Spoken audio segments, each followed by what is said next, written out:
With DMEK and DSEK surgery, after the surgery, we ask the patient to lay flat on their back for 24 hours.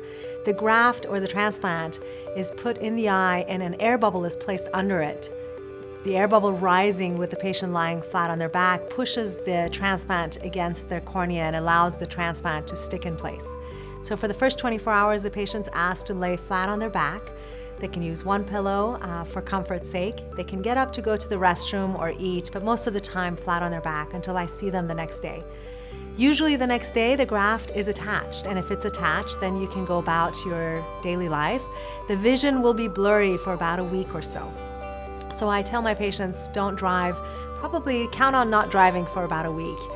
With DMEK though, the vision does come back quickly or quicker than DSEK, and so the driving ability may be a little sooner than DSEK.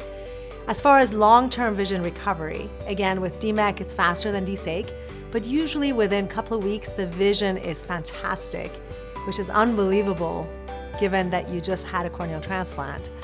But it's not unusual with a DMEK surgery for a patient to be close to 20/20 a couple of weeks after surgery.